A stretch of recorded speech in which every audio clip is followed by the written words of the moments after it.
Thank you very much, Chairman. Before I ask any questions, I just want to say something. I guess I've said it before, but the process here is just becoming increasingly preposterous. I look out at a president who has specifically said he has litmus tests for his appointees. Specifically said that.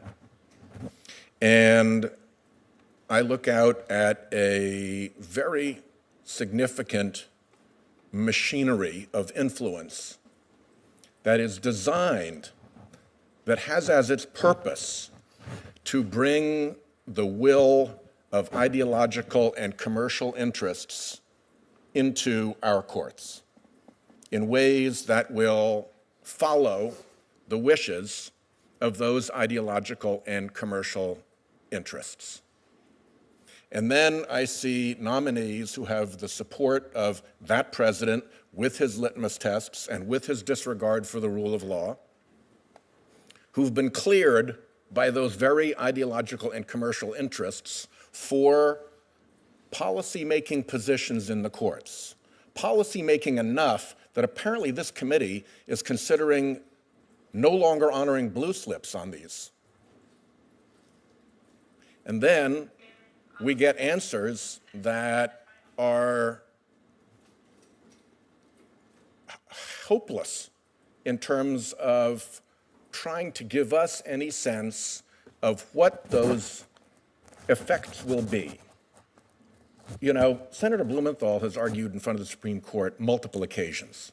Before I got here, I used to practice appellate law more than any other kind. I was the Attorney General and U.S. Attorney for my state. I've argued in the Supreme Court. I've argued in the First Circuit over and over again. I've argued before our state Supreme Court.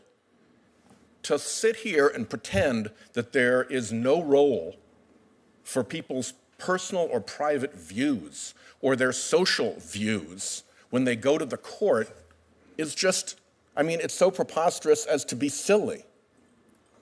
And if that were true, then why would the Judicial Crisis Network, whose very job is to try to force that ideological and commercial set of interests onto the court, be spending hundreds of thousands of dollars in dark money on behalf of those interests to try to get people confirmed?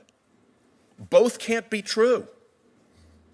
And we sit here in this bizarro world in which we're asked to pretend that nominees' personal views and social views have no role and we shouldn't discuss them at all. We're all just going to sit around following precedent, when we know as practicing lawyers that that is not true, and when we know as politicians that the entire machinery that is designed to screen and jam onto our courts nominees who have the right ideology and the right affinity for commercial interests is doing it foolishly, with no possibility of return on its investment, because all we're going to do is sit around following precedent. It just doesn't make sense. And the protocol for answering questions that has developed in this committee makes the committee look preposterous. It makes the witnesses, the nominees, look preposterous. We have got to get beyond this if we're going to have meaningful hearings and not just verbal jousting and gamesmanship. It really is distressing to me that we go through such a procedure here right now and have this pretense that there aren't these massive forces at work to jam ideological and commercial views and interests and points of view onto our courts. We see over and over again nominees that can't say that dark money is a bad thing, can't say that anonymous, unlimited spending in our democracy is a bad thing. Everybody on the street knows it's a bad thing. The Supreme Court walked away from it in Citizens United. Even the justices who signed off on that wretched decision walked away from at least the dark money part. We couldn't get Judge Gorsuch to say anything about it. Nobody will say anything about it. And at the same time, they also just happened to line up on being anti-choice and anti-gay rights. Now show me the overlap where those two align logically from a point of view of principle. They just happen to almost always be pro-gun. They just happen to almost always be against environmental and safety protections that agencies enforce on behalf of the American public. Over and over and over again. And we're supposed to ignore this pattern? It doesn't make any sense. These hearings are, I think at some level, preposterous, to go back to my original word. And I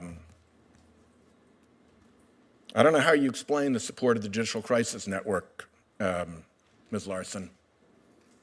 How on earth you can, on the one hand, be the voice of disinterested neutrality and just going to follow precedent, and at the same time you've got this dark money special interest group pounding away at the Michigan senators to try to get around the blue slip and get you confirmed.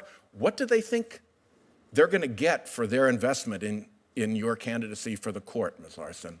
Why would they be spending this money if they didn't see some return?